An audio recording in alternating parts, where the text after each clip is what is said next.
तो बच्चों अब आज एक नया चैप्टर स्टार्ट करने जा रहे हैं जिसका नाम है रिस्पिरेशन इन प्लांट। तो जैसा कि आपको पता है, चैप्टर स्टार्ट करने के पहले हम लोग क्या करते हैं, उसकी बेसिक बातें, उसकी आउटलाइन ये जान लेते हैं कि उस चैप्टर में क्या क्या पढ़ने जा रहे हैं। और इसका फ़ायदा मैंने बताया था कि अगर आउटलाइन तुम्हें पता है, ऑब्जेक्टिव पता है तुम्हें, तो ऑब्जेक्टिव पता होने से ये पता चल जाता है कि कैसे चैप्टर प्रोसीड होगा, तब आपको चीज़ें रिलेट करना आसान होता है। इस चैप्टर का नाम है रिस्पिरेशन इन प्लांट। क्या नाम है? Respiration in plant. ये चैप्टर ये बताता है कि अर्थ पे जितने ऑर्गेनिज्म हैं,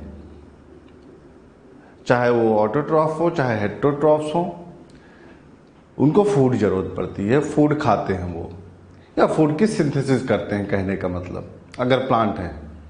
और जिस प्रोसेस से करते हैं वो हम पढ़ चुके हैं, फोटोसिंथेसिस।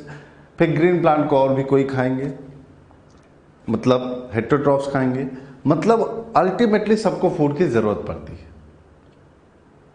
तो इस चैप्टर में ये डिस्कस करेंगे आखिर ऐसा क्या होता है कि फूड से हमें एनर्जी मिलती है। तो समझ में आया आपका ऑब्जेक्टिव क्या है कि फूड से, फूड के जो केमिकल्स हैं उनको तोड़ के कैसे एनर्जी मिलती है, वही इस चैप्टर में डिस्कस किया जाएगा। पहले आउटलाइन देख लेते हैं कि क्या क्या हेडिंग है इस चैप्टर में, फिर हम लोग स्टार्ट करेंगे इंट्रोडक्शन से, ठीक है ना।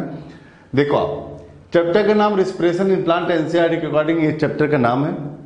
आउटलाइन लिख दिया मैंने। इतने टॉपिक हैं जो डिस्कस करेंगे। पहला टॉपिक देखो क्या है, इंट्रोडक्शन। इंट्रोडक्शन में आपको बताऊंगा कि प्रोसेस में कैसे आगे प्रोसीड होगा, मतलब ये कि बेसिक बातें इस चैप्टर की। उसके बाद फूड कौन कौन से होते हैं, रिस्पायरेटरी सबस्ट्रेट कौन कौन से होते हैं, ये मैं आपको बताऊंगा। मतलब कार्बोहाइड्रेट, लिपिड, प्रोटीन, ये सब डिस्कस किया जाएगा। फिर एक सेलुलर रिस्पिरेशन जो चैप्टर है, ये यहां रिस्पिरेशन लिखा हुआ है, यहां देखो सेलुलर रिस्पिरेशन लिखा हुआ है, मतलब सेल के अंदर की बात हो रही है।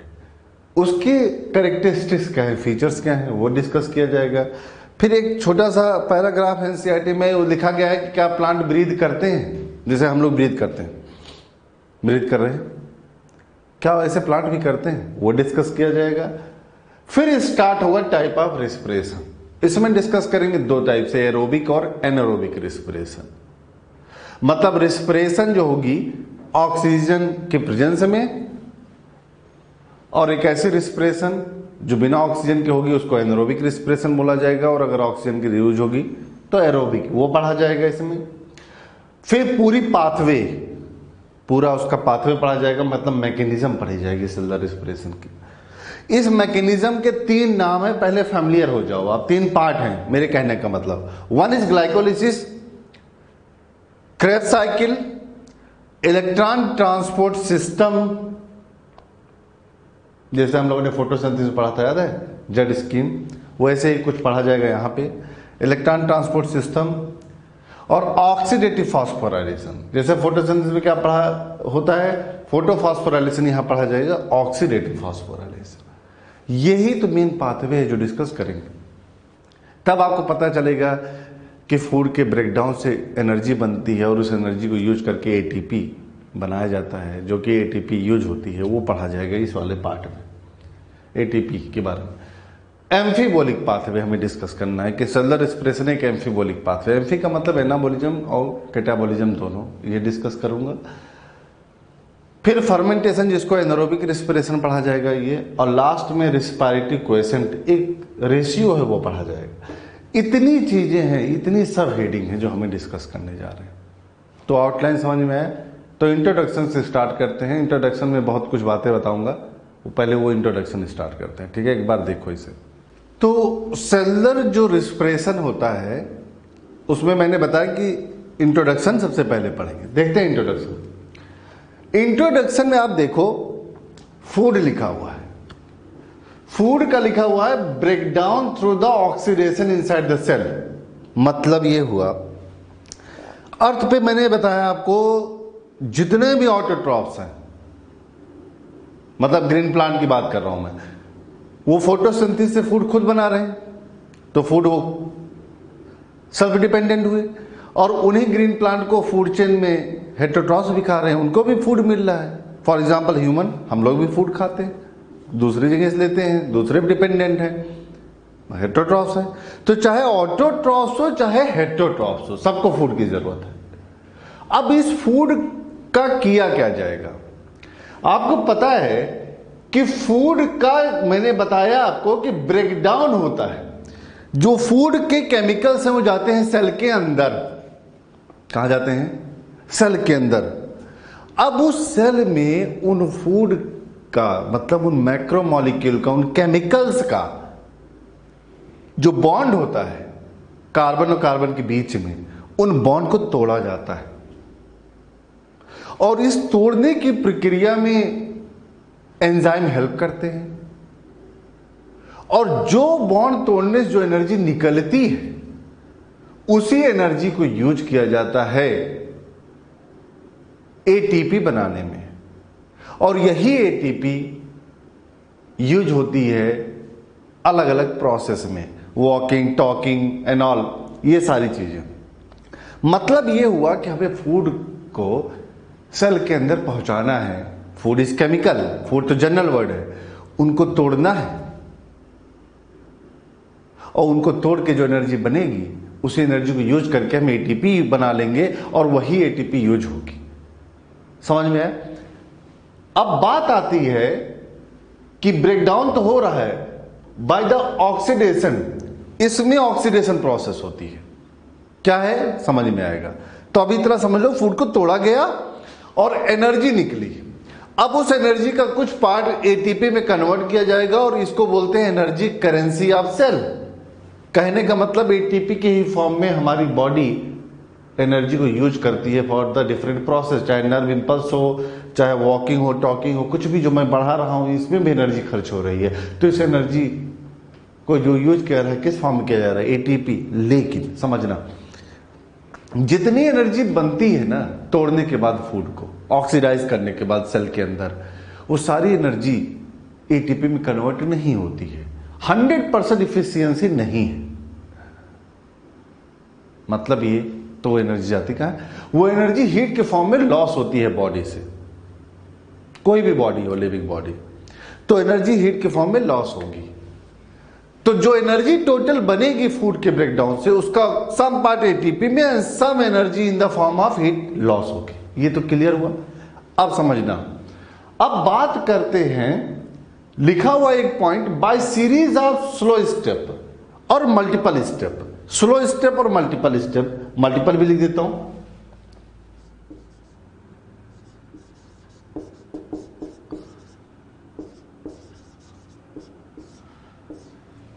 कभी भी जो फूड का ब्रेकडाउन होता है सिंगल स्टेप में नहीं किया जाता। जैसे मान लो कार्बन की चेन है, मान लो फूड कार्बोहाइड्रेट है, अभी पढ़ाता हूं, फूड के टाइप भी पढ़ाता हूं मैं।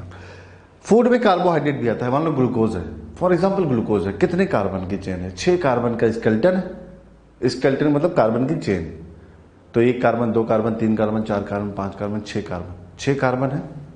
अब इन 6 कार्बन के बीच में जो बॉन्ड है, अगर एक साथ तोड़ दिया जाए सेल के अंदर एंजाइम की हेल्प से, तो बहुत ज्यादा एनर्जी निकलेगी ऑल ऑफ सडन। और उस हीट लॉस से जो एनर्जी निकल रही है, उस हीट से सेल बर्न हो सकता है, या इतना अच्छे तरीके से वो जो हीट निकली है वो कन्वर्ट नहीं हो सकता किसमें? एटीपी के फॉर्म में। तो मैक्सिमम जो एनर्जी निकलेगी ना सिंगल स्टेप में अगर तोड़ोगे, तो किस फॉर्म में चली जाएगी? हीट लॉस के फॉर्म में। ऐसा क्यों? ये आगे समझ में आएगा। क्योंकि सेल की एक लिमिट है, वो एक साथ सारी एनर्जी को एटीपी में कन्वर्ट नहीं कर सकता। इसका मतलब ये हुआ बच्चों कि हमें थोड़ा थोड़ा तोड़ना है। समझ में आया? पार्ट वाइज तोड़ना है, मल्टीपल स्टेप में। एक बार थोड़ा थोड़ा आपने 6 कार्बन का स्केलेटन है, उसको मान लो तोड़ दिया आपने 3-3 कार्बन में, तो हीट निकलेगी। अब उस हीट में, उस हीट को निकलेगी, मतलब एनर्जी निकलेगी। जो एनर्जी निकलेगी, उस एनर्जी को उस एनर्जी का कुछ फॉर्म हीट लॉस के फॉर्म में चला जाएगा और वो कुछ एनर्जी किस में कन्वर्ट हो जाएगी, एटीपी। फिर 3 कार्बन की चेन बन गई, कार्बन स्केलेटन, 3 कार्बन का कार्बन स्केलेटन, फिर उसको तोड़ दो 2 कार्बन में, फिर से हीट निकलेगी, आई मीन एनर्जी निकलेगी। फिर वो एनर्जी कन्वर्ट होगी किसमें, कुछ पार्ट किसमें कन्वर्ट हो जाएगा, हीट लॉस में चला जाएगा, और कुछ पार्ट किसमें कन्वर्ट हो जाएगा, एटीपी के फॉर्म में। इसका मतलब स्लो स्टेप में और मल्टीपल स्टेप में तोड़ना चाहिए। एनसीईआरटी में लिखा हुआ है, बहुत ध्यान से। तो आज के बाद अभी जब समझ में आएगा, जैसे जैसे मैं आगे बढ़ूंगा वैसे वैसे आपको समझ में आएगा कि एक्चुअली मल्टीपल स्टेप क्यों किया गया है, उसका फायदा है। तो एटीपी बनने की पॉसिबिलिटी ज़्यादा हो जाती है अगर मल्टीपल स्टेप में करेंगे, और हर स्टेप में एंजाइम यूज होगा, ये आगे समझ में आएगा। अभी तो इंट्रोडक्शन पढ़ रहे हैं। अब बात आती है फूड। फूड जनरल वर्ड है।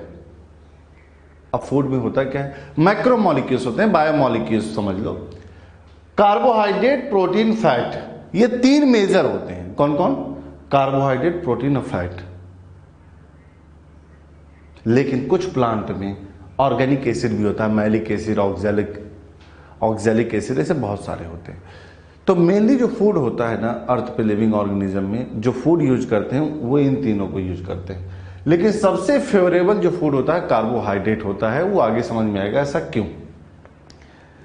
कार्बोहाइड्रेट में ग्लूकोज की बात कर लेते हैं, तो सबसे फेवरेबल मान लेते हैं कौन सा, ग्लूकोज होता है, और वही यूज होता है किसमें, जनरली एनर्जी बनाने के लिए। ऐसा क्यों, आगे समझ में आएगा आपको। कार्बोहाइड्रेट नहीं है तो फैट, फैट नहीं है तो प्रोटीन, ऐसे ऐसे यूज होता रहता है।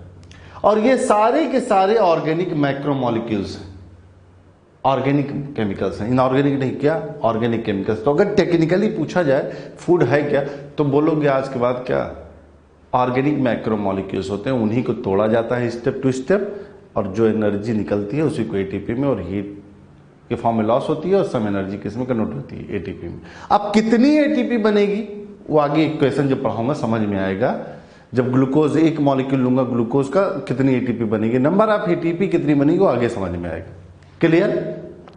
तो ये है इंट्रोडक्शन का पार्ट। तो तुम्हें दिमाग में सेट हो जाना चाहिए कि इस चैप्टर में हम क्या करने जा रहे हैं। जो भी ऑर्गेनिक केमिकल्स हैं, मेनली कार्बोहाइड्रेट, उसको तोड़ना है स्टेप टू स्टेप, और एनर्जी निकालनी है, उस एनर्जी को कन्वर्ट करना है किसमें, एटीपी में। यही चैप्टर का ऑब्जेक्टिव है, समझ में। इसी तरह हम लोग आगे क्या करेंगे, पढ़ेंगे। अब इंट्रोडक्शन के बाद आपको आउटलाइन में बताया था मैंने, सबस्ट्रेट क्या होते हैं, एनर्जी सबस्ट्रेट क्या है, फूड सबस्ट्रेट क्या है, यही इनके बारे में थोड़ा और डिटेल में पढ़ते हैं हम लोग। तो फूड देख लेते हैं। फूड कितने टाइप के होते हैं, मैंने बताया था 4 टाइप के होते हैं, कार्बोहाइड्रेट, प्रोटीन एंड फैट, और ऑर्गेनिक एसिड। लेकिन वो सब स्पेशल कंडीशन में होता है, तो उसको कंसीडर अभी नहीं कर रहा हूं मैं। 3 फूड की बात कर रहा हूं। ये टेबल आपके मॉडल में भी बनी हुई है, तो समझते हैं क्या होता है। रिस्पायरेटरी सबस्ट्रेट बोलो या फूड बोलो, क्या है, बात सेम है।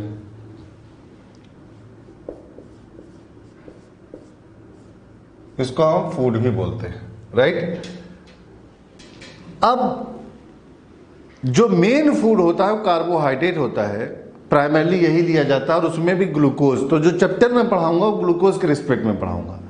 और ऐसा क्यों होता है बता चुका हूं, आगे समझ में आ जाएगा। अभी इसको डिस्कस करते हैं रिस्पायरेटरी सबस्ट्रेट के बारे में। ओके, 3 टाइप के फूड लिखे हैं। अब इन 3 टाइप के फूड की एनर्जी वैल्यू चेक करनी है, तो 2 तरीके से चेक करते हैं। एक कैलोरीमीटर, एक इंस्ट्रूमेंट होता है, पूरा नाम है बॉम्ब कैलोरीमीटर। उसमें जब हम फूड को डालते हैं, मतलब फ्यूल को डालते हैं या सबस्ट्रेट को डालते हैं, और कंबसन होता है, कंबसन मतलब जानते हैं ना, ऑक्सीजन के प्रेजेंस में बर्न किया जाए। और जब कंबसन किया जाएगा तो जो एनर्जी निकलती है उस एनर्जी को हम मेजर करते हैं। जो एनर्जी निकली उस एनर्जी को अगर कंप्लीटली सही तरीके से मेजर कर लिया गया तो जो वैल्यू आती है एनर्जी की उसको ग्रॉस कैलोरीफिक वैल्यू बोला जाता है। अब बात आती है इसकी डेफिनेशन क्या है ग्रॉस कैलोरीफिक वैल्यू की, समझना। तो एक एक डिस्कस करते हैं। ग्रॉस कैलोरीफिक वैल्यू की डेफिनेशन मैंने लिख दी है, देखो पढ़ो। How much energy can be released during complete combustion of a given amount of fuel, substrate और फूड। कितनी एनर्जी निकल सकती है कंप्लीट कंबसन करने पे ऑक्सीजन के प्रेजेंस में inside the bomb calorimeter, generally calorimeter बोल दो। उस रिलीज एनर्जी को अगर मेजर किया जाए तो जो वैल्यू आएगी वो आएगी ग्रॉस कैलोरीफिक वैल्यू। तो कार्बोहाइड्रेट और प्रोटीन फैट का अगर मैं 1 ग्राम फ्यूल बर्न करूं कैलोरीमीटर में तो इतनी वैल्यू आती है एनर्जी की, 4.1 किलो कैलोरी। कितनी आती है? 4.1 किलो कैलोरी। ये वैल्यू याद करना पड़ेगा आपको, लेकिन कई बार पढ़ेंगे समझ में आ जाएगा। कार्बोहाइड्रेट की इतनी आती है और प्रोटीन को अगर बर्न करोगे 1 ग्राम तो इतनी वैल्यू आएगी 5.65 किलो कैलोरी। और अगर यही फैट को बर्न करते हो तो 9.45 किलो कैलोरी आती है। मतलब ये हुआ कि इन तीनों फूड में सबसे ज्यादा एनर्जी किसमें है?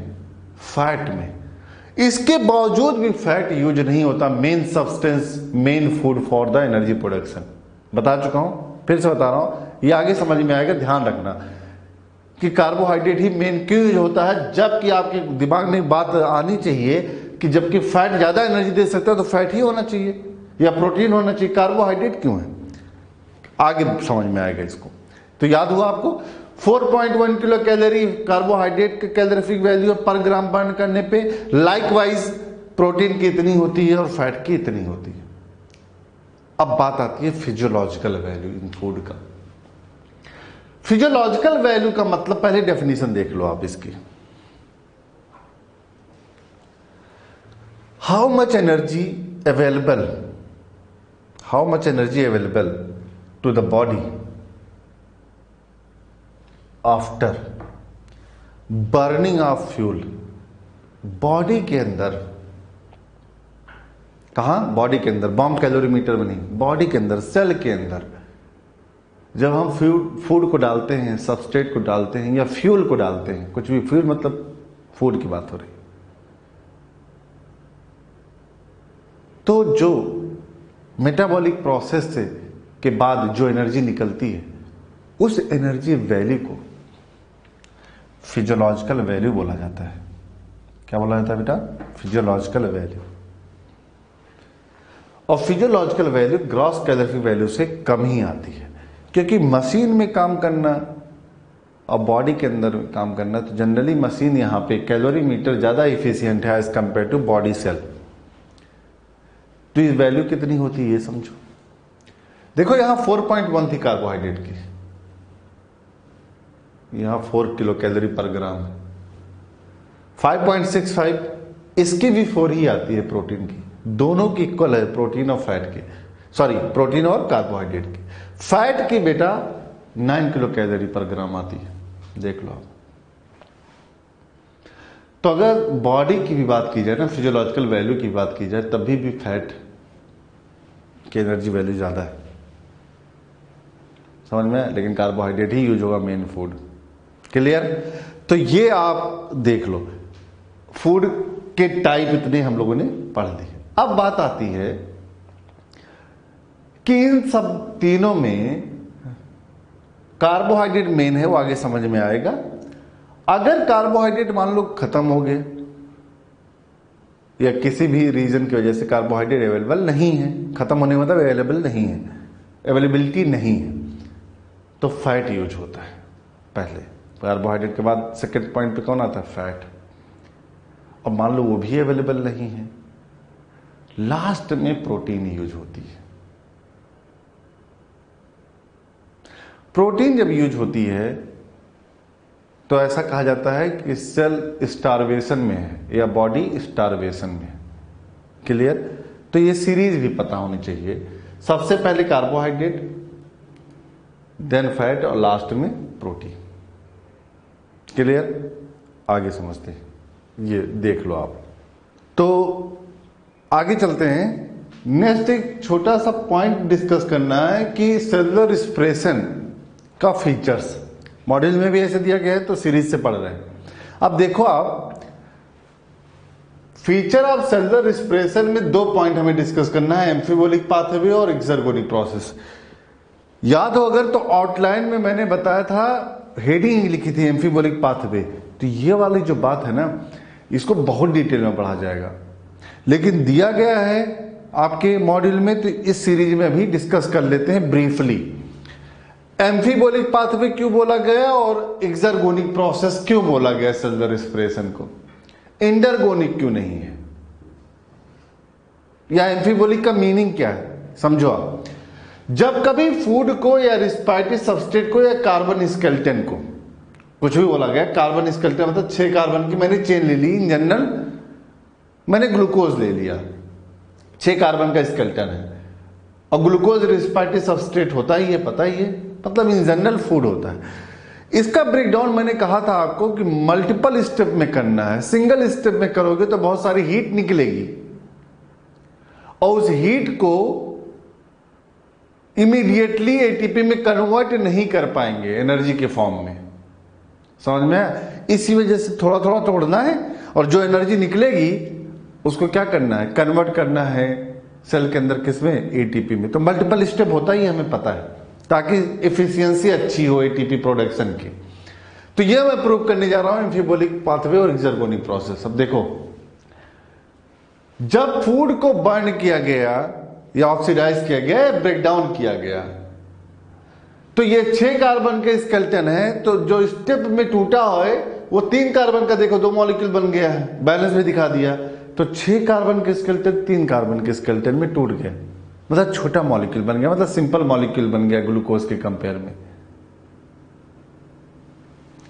और जब कॉम्प्लेक्स चीजें सिंपल में टूटती हैं, ऐसे कई स्टेप में चलता रहेगा, लास्ट में मैंने देखो मल्टीपल स्टेप में लिख दिया गया, तो वो ऐसे चलता रहेगा, यही तो पढ़ना है हमें। जब कोई कॉम्प्लेक्स चीजें, ध्यान सुनना, सिंपल मॉलिक्यूल में टूटता जाता है, कॉम्प्लेक्स मॉलिक्यूल सिंपल मॉलिक्यूल में टूटता जाता है, तो ऐसे प्रोसेस को या ऐसे मेटाबॉलिज्म को कैटाबॉलिज्म बोला जाता है, या ऐसी मेटाबॉलिक प्रोसेस को कैटाबॉलिज्म भी बोला जाता है। समझ में आया? जब सिंपल बनता है किससे, कॉम्प्लेक्स से, मतलब टूटना इस कैटाबॉलिज्म। और जब सिंथेसिस होती है तो ऐसी चीज को हम एनाबॉलिज्म बोलते हैं। तो मेटाबॉलिज्म में 2 पार्ट है, एक कैटाबॉलिज्म है और एक एनाबॉलिज्म है। तो ब्रेकडाउन होना इज द कैटाबॉलिज्म, अगर सिंपल लेमैन वे में समझा जाए तो ब्रेकडाउन होना इज कैटाबॉलिज्म और सिंथेसिस होना एनाबॉलिज्म। तो होता क्या है, ब्रेकडाउन तो हो ही रहा है, दिख ही रहा है, कैटाबॉलिज्म हो रहा है। जो इंटरमीडिएट्स बीच बीच में बनते हैं, जैसे एक मैंने यहां लिख दिया है, ऐसे बहुत सारे इंटरमीडिएट्स हम लोग पढ़ेंगे। तो बीच बीच में जो छोटे छोटे मॉलिक्यूल्स बनते हैं, उन मॉलिक्यूल का यूज भी होता है for the synthesis of other biomolecules. तो ब्रेकडाउन भी होता रहता है, तो जो बीच में इंटरमीडिएट बनेंगे उनका यूज करके अलग अलग केमिकल भी बनाए जाते हैं। अब कौन से बनाए जाते हैं वो तो हम लोग डिस्कस करेंगे डिटेल में, अभी तो बेसिक चल रहा है। तो सिंथेसिस हो भी रहा है और ब्रेकडाउन भी हो रहा है, तो एनाबॉलिज्म भी हो रहा है और कैटाबॉलिज्म भी हो रहा है, और दोनों को मिला के एम्फीबोलिक रिएक्शन बोला गया। समझ में है? तो देखो यहां लिख दिया मैंने, इंटरमीडिएट कार्बन स्केलेटन, मतलब ये मान लो 3 कार्बन वाला, ये यूज किया जाएगा biosynthesis of other molecule of the cell, और सिंथेसिस होना इज एनाबॉलिज्म, ब्रेकडाउन होना इज कैटाबॉलिज्म, दोनों को मिला के एम्फीबोलिज्म। क्लियर? ऐसे एक मैंने दिखाया है, ऐसे बहुत सारे इंटरमीडिएट्स बनेंगे और उनका यूज होगा किसमें, सिंथेसिस करने में। ये तो क्लियर हुआ एम्फीबोलिज्म क्यों बोला गया। क्लियर? अब बात करते हैं एक्सर्गोनिक प्रोसेस। एक्सर्गोनिक प्रोसेस का मतलब होता है एनर्जी रिलीज होना, और ये तो हमें पता ही है एनर्जी रिलीज होती है, और इस एनर्जी को यूज करते हैं एटीपी सिंथेसिस में। तो हर एक स्टेप में निकलेगी, मल्टीपल स्टेप है ना, सिंगल स्टेप तो है नहीं, हर स्टेप में एनर्जी निकलेगी, उस एनर्जी को यूज किया जाएगा एटीपी प्रोडक्शन में, और एनर्जी का कुछ पार्ट हीट लॉस में भी होगा। तो देखो आप, जब ब्रेकडाउन हुआ, ब्रेकडाउन या कैटाबॉलिज्म हुआ, तो एनर्जी निकली, एनर्जी का यूज किया जाएगा एटीपी प्रोडक्शन में। कैसे, वही तो हमने डिटेल में पढ़ेंगे। ऐसे यहां पे भी देखो एनर्जी निकली, एनर्जी का यूज हुआ एटीपी प्रोडक्शन में, और कुछ एनर्जी लॉस हो जाएगी हीट के फॉर्म में। ठीक है? एनर्जी रिलीज होना इज एक्सर्गोनिक प्रोसेस।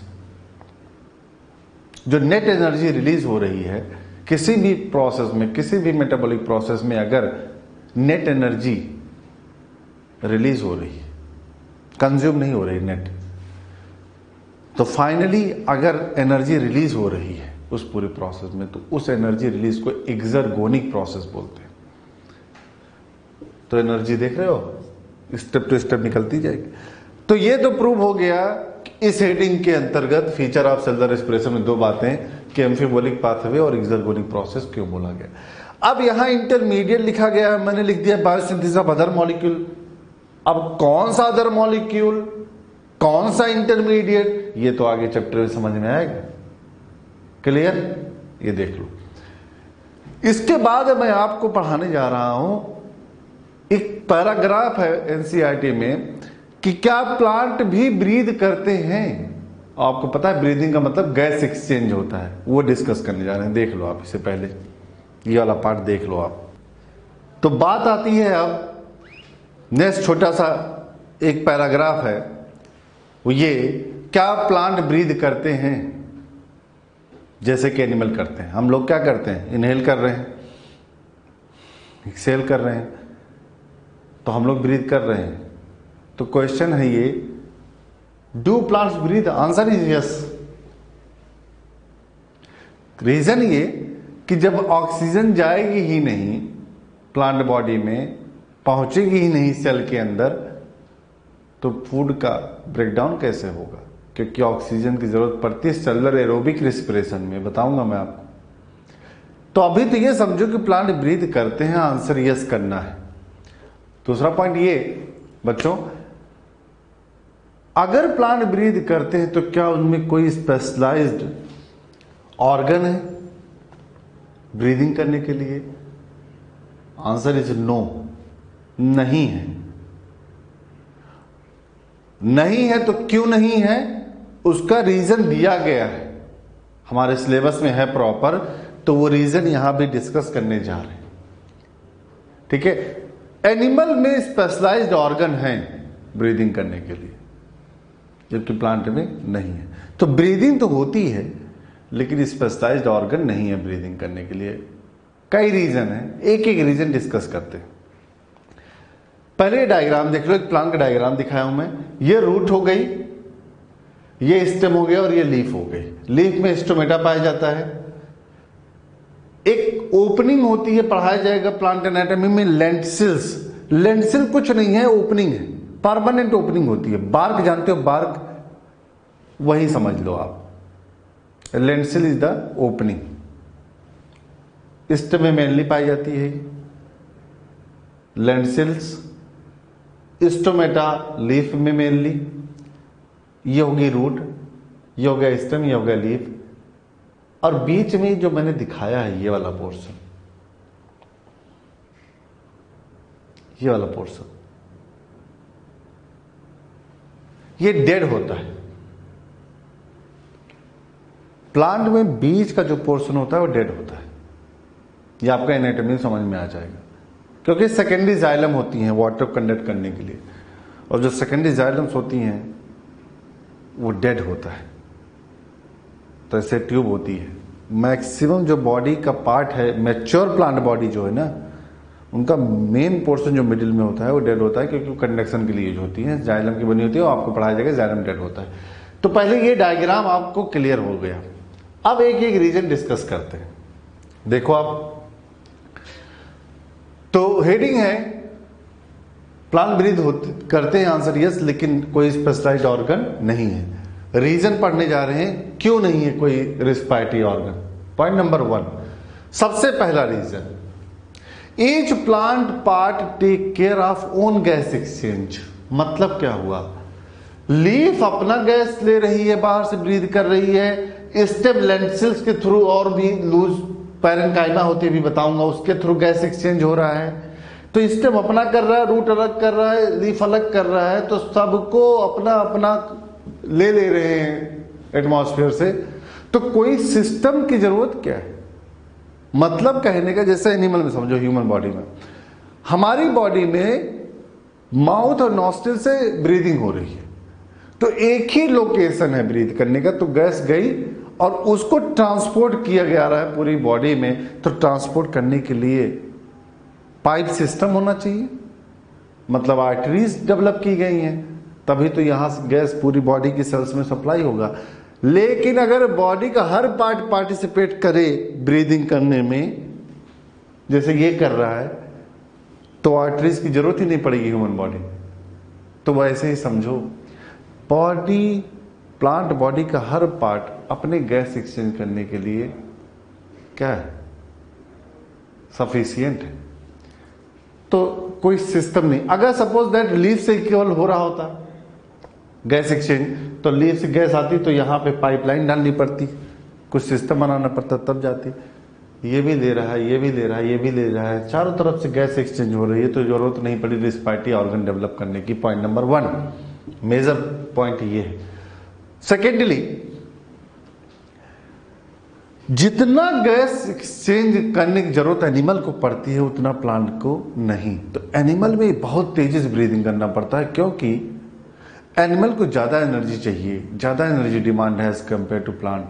क्योंकि एनिमल, फॉर एग्जांपल जैसे मैं मूव कर रहा हूं, तो मूव कर रहा हूं तो मूव करने में एनर्जी खर्च होती है ना, तो एनर्जी खर्च होगी तो एनर्जी एटीपी प्रोड्यूस करनी पड़ेगी, और एटीपी प्रोड्यूस करने के लिए ऑक्सीजन चाहिए एरोबिक रेस्पिरेशन में, तो हमें ब्रीदिंग करना पड़े। जैसे हम दौड़ते हैं तो और एनर्जी चाहिए होती है, तो हमारी ब्रीदिंग रेट बढ़ जाती है, क्योंकि गैस एक्सचेंज करना पड़ता है जल्दी जल्दी, ऑक्सीजन लेना पड़ता है और वेस्ट गैस CO2 निकालनी पड़ती है। समझ में आया? अब बात आती है प्लांट की। प्लांट की तो इतनी डिमांड है नहीं, क्योंकि वो तो स्टेबल है, एक ही जगह स्टैटिक है। जब प्लांट मूव ही नहीं कर रहे हैं बहुत इधर उधर एज कंपेयर टू एनिमल, तो एनर्जी की डिमांड कम है, मतलब एटीपी की डिमांड कम है, और एटीपी बनाने वाली जो मेन गैस यूज होती है ऑक्सीजन, उसकी भी डिमांड कम है। जब डिमांड ही कम है तो रिस्पिरेटरी ऑर्गन डेवलप करने की क्या जरूरत है? तो इस वजह से सेकंड पॉइंट पढ़ो, plant do not present great demand of gas exchange, उनको जरूरत नहीं है बहुत ज्यादा। इस वजह से जब एनर्जी की बहुत ज्यादा जरूरत ही नहीं, तो इस वजह से डेवलप नहीं हुआ। पॉइंट नंबर 3 ये समझना, distance that gas must diffuse even in large bulky plant is not great. मतलब ये हुआ, ये टेक्निकली लिखा गया, सिंपल लेमैन वे में समझो। हमारी बॉडी में यहां से गैस गई और उसको कहां तक जाना है, पूरी बॉडी में, तो डिस्टेंस काफी ट्रेवल करना है। तो डिस्टेंस ट्रेवल कराने के लिए पाइप लाइन बिछाई गई, आर्टरीज है। मतलब जब यहां डिस्टेंस ट्रेवल ही नहीं करना है, हर एक पार्ट पार्टिसिपेट कर रहा है, तो जरूरत क्या है रिस्पिरेटरी ऑर्गन की। पॉइंट नंबर 2 समझना है इसमें एक बात और,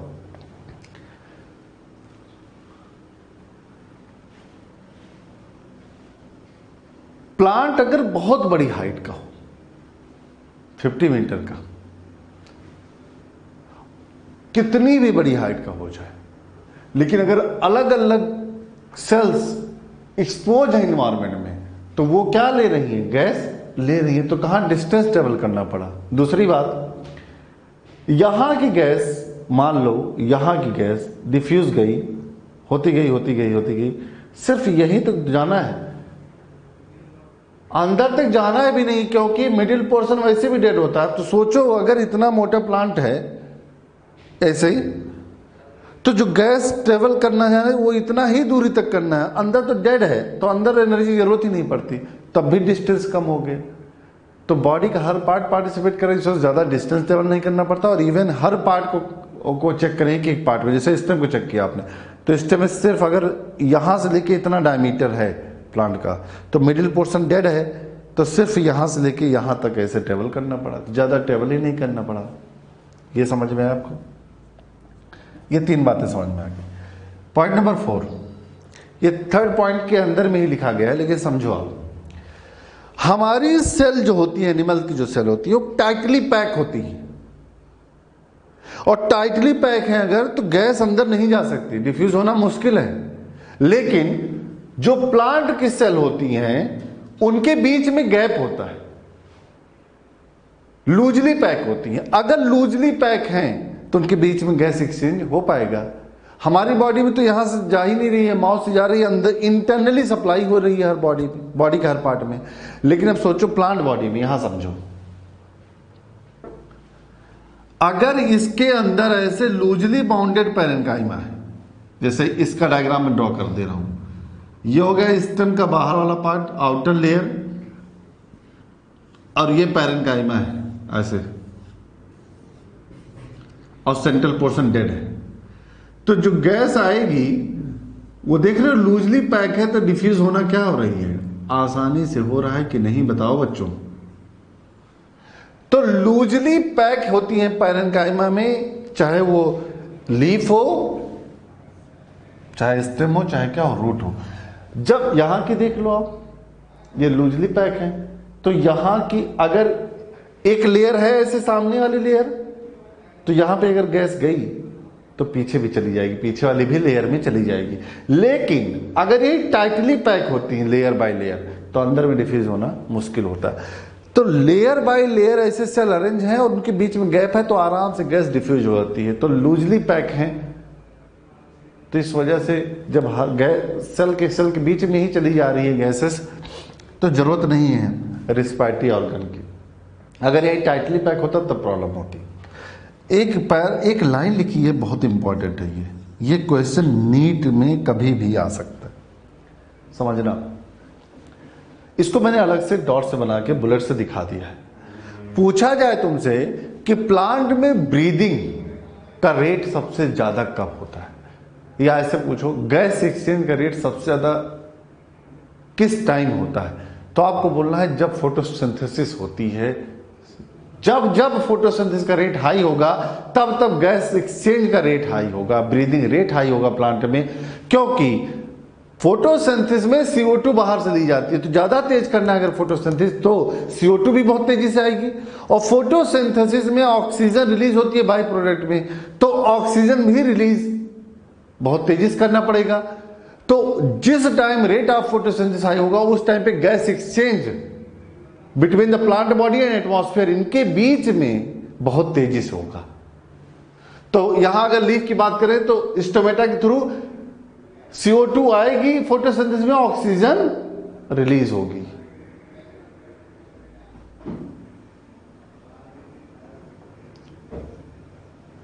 तो इस वजह से आप ये समझो कि rate of breathing in plant सबसे हाई कब होगा, तो आपको बोलना है जब फोटोसिंथेसिस का रेट हाई होगा। क्लियर? ये देख लो आप। तो एक बार देख लेते हैं, ब्रीदिंग करता है यस, लेकिन स्पेशलाइज्ड ऑर्गन नहीं है। स्पेशलाइज्ड ऑर्गन क्यों नहीं है? पहला पॉइंट, हर पार्ट खुद पार्टिसिपेट करता है, जबकि एनिमल में ऐसा नहीं है। पॉइंट नंबर 2, ज्यादा एनर्जी डिमांड नहीं है, तो जो थोड़ी बहुत भी गैस एक्सचेंज हो रही है उससे काम चल जाएगा। एनिमल में ऐसा नहीं है, इस वजह से उसमें रिस्पायरेटरी ऑर्गन है, प्लांट में नहीं है। डिस्टेंस ज्यादा ट्रेवल नहीं करना है, क्योंकि मिडिल पोर्शन डेड होता है और हर पार्ट पार्टिसिपेट करता है, तो एक पॉइंट से दूसरे पॉइंट पे नहीं जाना है, बहुत थोड़ी थोड़ी डिस्टेंस पे जाना है, डिफ्यूजन से हो जाता है। लूजली पैक्ड पैरेन्काइमा है, तो सेल के बीच में चला जाता है, तो स्पेशलाइज्ड ऑर्गन करने की जरूरत नहीं है। और एक पॉइंट ये बुलेट वाला बताना है कि रेट ऑफ फोटोसिंथेसिस जब हाई होगी तो ब्रीदिंग का रेट उस समय क्या होगा, बहुत ज्यादा हो। क्लियर? इसके आगे अब एक्चुअली देखा जाए ना, चैप्टर स्टार्ट होगा तब आपको इंटरेस्टिंग लगेगा। अब नेक्स्ट इसके आगे जो पढ़ने जा रहे हैं वो ये पढ़ने जा रहे हैं कि रिस्पिरेशन की टाइप, एरोबिक रिस्पिरेशन क्या है, एनारोबिक रिस्पिरेशन क्या है, फिर एरोबिक पढ़ा जाएगा, फिर एनारोबिक पढ़ा जाएगा। तो अब मेटाबॉलिक पाथवे स्टार्ट किया जाएगा इसके बाद। देख लो एक बार इसे। तो बच्चों हम लोग अब पढ़ने जा रहे हैं टाइप ऑफ रिस्पिरेशन। मैं इसमें आपको बेसिक आइडिया ये दे दूंगा कि रिस्पिरेशन कितने टाइप के हैं, फिर उसके बाद जितने टाइप हैं एक एक टाइप डिस्कस किया जाएगा आगे। क्लियर? तो देखो आप, रिस्पिरेशन, टाइप ऑफ रिस्पिरेशन में 2 क्राइटेरिया लिया गया है, एक on the basis of substrate और दूसरा लिया गया on the basis of presence और एब्सेंस ऑफ ऑक्सीजन। तो 2 क्राइटेरिया की बेसिस पे रिस्पिरेशन को डिवाइड किया गया है। तो एक एक उठाते हैं। जो पहला क्राइटेरिया है वो सबस्ट्रेट की बेसिस पे। आपको पता है सबस्ट्रेट प्रोटीन, फैट और कार्बोहाइड्रेट होते हैं। जब कभी भी कार्बोहाइड्रेट और फैट रिस्पिरेशन में पार्टिसिपेट करेंगे एज अ रिस्पिरेटरी सबस्ट्रेट। क्या बोला मैंने? जब कभी भी प्रोटीन नहीं, जब कभी भी कार्बोहाइड्रेट और फैट यूज होंगे as a respiratory substrate for energy production, तो ऐसे रिस्पिरेशन को फ्लोटिंग रिस्पिरेशन बोला जाता है। एक वर्ड लिखा होगा इंक्लूजन बॉडी। इंक्लूजन बॉडी मतलब केमिकल्स स्टोर्ड फॉर्म, ठीक है ना। तो जब इनको यूज किया जाएगा तो फ्लोटिंग, और जब प्रोटीन यूज किया जाएगा तो प्रोटोप्लाज्मिक रिस्पिरेशन बोला जाता है। अब बात ये आती है कि पहले कौन यूज होगा? कार्बोहाइड्रेट सबसे पहले यूज होता है। समझ में है? कार्बोहाइड्रेट सबसे पहले यूज होता है as a food, as a respiratory substrate. उसकी अवेलेबिलिटी कम होती है तो सेल क्या करती है? फैट को भी यूज करना चालू कर देती है। तो सबसे पहले कार्बोहाइड्रेट, फिर फैट। और कभी भी अब फैट की अवेलेबिलिटी भी कम हो गई तब सेल यूज करना चालू करती है प्रोटीन। और प्रोटीन तब होगी, कहने का मतलब जब सेल स्टार्वेशन में जा चुकी है, मतलब इसके पास अब कोई दूसरा ऑप्शन नहीं है, दूसरा विकल्प नहीं है, दूसरा चारा नहीं है कुछ और कुछ करने का। तो ये क्या करेगा? सेल एनर्जी तो चाहिए तो प्रोटीन यूज करना चालू करेगी। और अगर प्रोटीन यूज करना चालू कर दी तो ऐसे टाइप के रिस्पिरेशन को हम प्रोटोप्लाज्मिक रिस्पिरेशन बोलते हैं। एक बात और, कैसे याद रखेंगे? तो एक बेसिक मैं निमोनिक्स बता देता हूं, सुन लो आप। देखो, प्रोटीन में भी पी है और प्रोटोप्लाज्मिक में भी पी है। तो जब भी प्रोटोप्लाज्मिक पूछा जाए तो आपको प्रोटीन बोल देना है। और फ्लोटिंग में एफ है और फैट में एफ है, तो अगर फैट यूज होगा तो फ्लोटिंग बोल देना। कार्बोहाइड्रेट के लिए ऐसा कोई निमोनिक्स नहीं है, वो तो हमें पता ही कि सबसे पहले वही यूज होता है, तो उसमें कोई डाउट ही नहीं है। और वो होता है पहले कौन यूज स्टार्ट होता है? फ्लोटिंग। और जब फ्लोटिंग के सबस्ट्रेट खत्म तो प्रोटोप्लाज्मिक। ये किसके बेसिस पे था? रिस्पिरेटरी सबस्ट्रेट के बेसिस पे। दूसरा क्राइटेरिया सही है। अब समझना, एक्चुअली यही जो है ना, ये जो फ्लो चार्ट मैंने लिखा है ना, यही सारे स्टेप्स जितने मैंने लिखे हैं, इन्हीं स्टेप्स को हमें पूरे चैप्टर में डिस्कस करना है। तो अभी तुम्हें बेसिक यहां आइडिया पता चल जाएगा कि कौन कौन से पाथवे या कौन कौन से मेटाबॉलिक स्टेप्स पढ़ने जा रहे हैं इस पूरे चैप्टर में। क्लियर? सुनना ध्यान से। मान लो मैंने कार्बोहाइड्रेट ले लिया, मतलब ग्लूकोज ले लिया as a respiratory substrate. Glucose का जब ब्रेकडाउन होता है तो बनता है एक केमिकल पायरुविक एसिड। क्या बोला मैंने? पायरुविक एसिड बनता है। आपको पता है जो हम फूड खाते हैं या प्लांट में स्टार्च भी होता है as a food store form में, तो उनको पहले डाइजेस्ट किया जाता है क्योंकि स्टार्च पॉलीसैकेराइड है। हम भी जैसे मान लो पोटैटो खाए, स्टार्च खाए, कार्बोहाइड्रेट जो भी खा रहे हो पॉलीसैकेराइड है, मतलब बहुत लंबी चेन है सिंपल लैंग्वेज में। तो आपको पता है खाने के बाद उसको डाइजेस्ट किया जाता है, मतलब तोड़ा जाता है छोटे छोटे चेन में, और बाद में मोनोसैकेराइड बन जाता है कार्बोहाइड्रेट,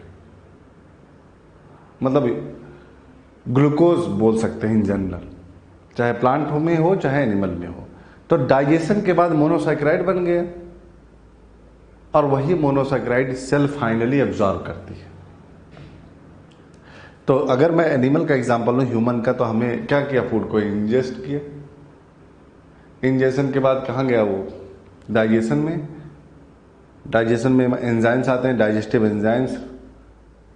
इन जनरल बोला जाए तो एमाइलेज, जो कार्बोहाइड्रेट को डाइजेस्ट करते हैं।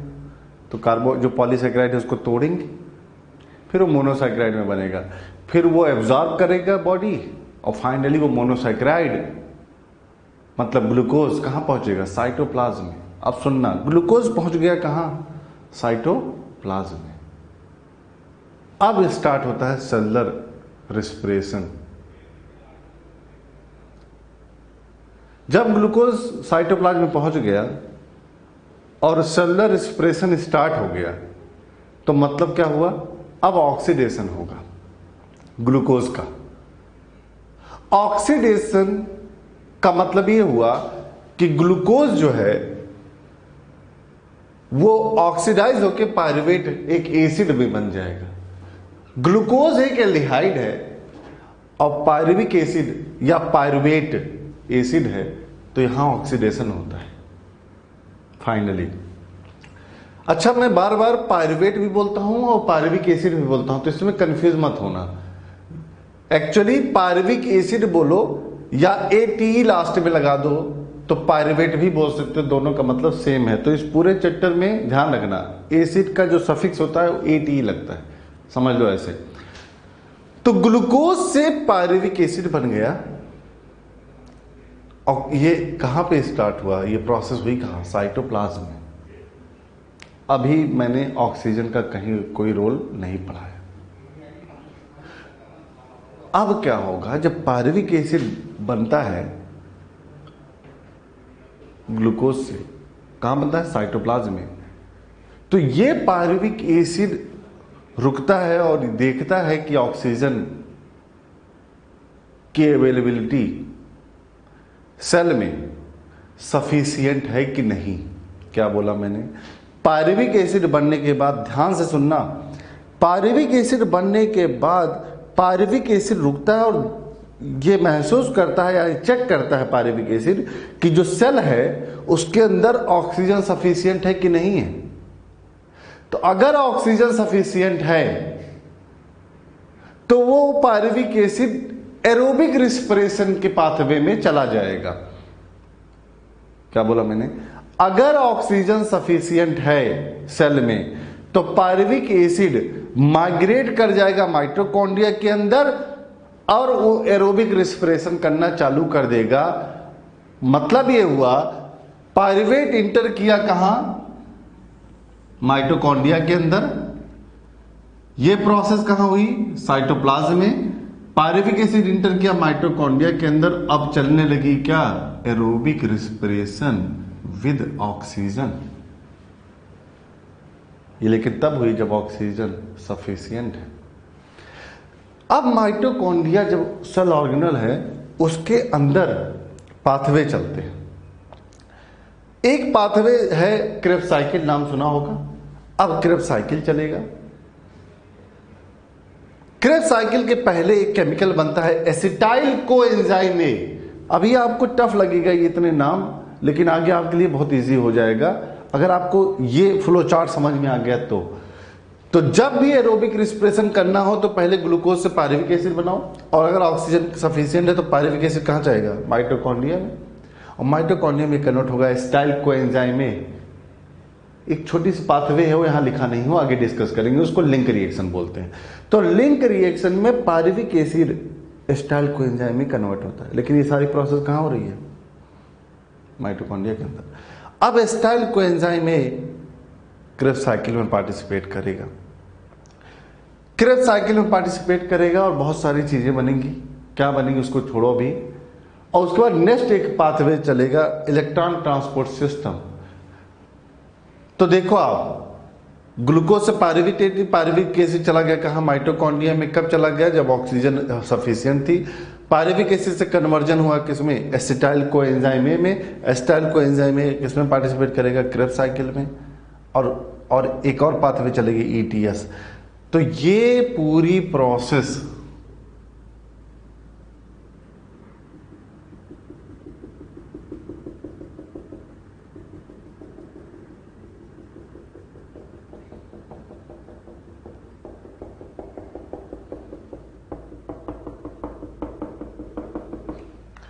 वो सेलुलर एरोबिक रिस्पिरेशन में आता है। मतलब जब कभी भी सेलुलर एरोबिक रिस्पिरेशन पढ़ेंगे तो ये वाला पार्ट पूरा पढ़ा जाएगा। एक बात और, ग्लूकोज से जब पायरुविक एसिड बनता है तो इसका नाम, इस पाथवे का नाम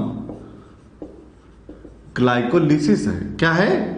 ग्लाइकोलिसिस है। तो ग्लाइकोलिसिस चली, क्रेब्स साइकिल चला और ETS चली। जब ये पूरी पाथवे चल जाती है तो एक मोल ग्लूकोज से 36 या 38 ATP बनता है। मतलब अब ध्यान रखना, चैप्टर में अब हम यही डिस्कस करेंगे जब एरोबिक रेस्पिरेशन पढ़ेंगे। तो पहला स्टेप क्या पढ़ेंगे? ग्लाइकोलिसिस। दूसरा स्टेप क्या पढ़ेंगे? माइटोकॉन्ड्रिया के अंदर लिंक रिएक्शन, वो लिखा नहीं हूं मैं, उसमें क्या बनेगा? एस्टाइल कोएंजाइम में। एस्टाइल कोएंजाइम में किसमें पार्टिसिपेट करेगा? क्रेब्स साइकिल में। क्रेब्स साइकिल के बाद कौन सी पाथवे चलेगी? Electron transport system. और जब ये पूरा प्रोसेस हो जाएगा तो 36 या 38 एटीपी बन जाएगा। अब कहोगे सर 36 38 क्यों लिखा गया? आगे भी ये सब समझ में आएगा, यहीं पे सब थोड़ी समझा दिया जाएगा। ठीक है, तो 36 और 38 एटीपी बनता है एरोबिक रेस्पिरेशन में, लेकिन कब? ग्लूकोज के 1 मोल से। क्लियर? लेकिन ये कब हुई? जब पायरुविक एसिड को ये फील हुआ, ये महसूस हुआ कि ऑक्सीजन की अवेलेबिलिटी है, तब जाके वो माइटोकॉन्ड्रिया में गया और काम किया। अब आगे समझो। अब क्या होगा? पायरुविक एसिड को सपोज दैट ये लगा कि ऑक्सीजन की अवेलेबिलिटी कम है सेल के अंदर, अब क्या करे वो पायरुविक एसिड? तो बच्चों क्या करता है, पायरुविक एसिड चला जाता है एनएरोबिक रेस्पिरेशन में। ये था एरोबिक, अब किसमें चला जाएगा? एनएरोबिक रेस्पिरेशन में। और एनएरोबिक रेस्पिरेशन में जाने के बाद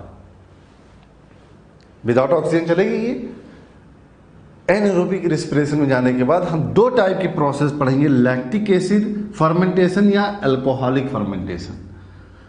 या ऐसे बोलो, लैक्टिक एसिड फर्मेंटेशन ये भी एनएरोबिक रेस्पिरेशन है और ये भी एनएरोबिक रेस्पिरेशन है।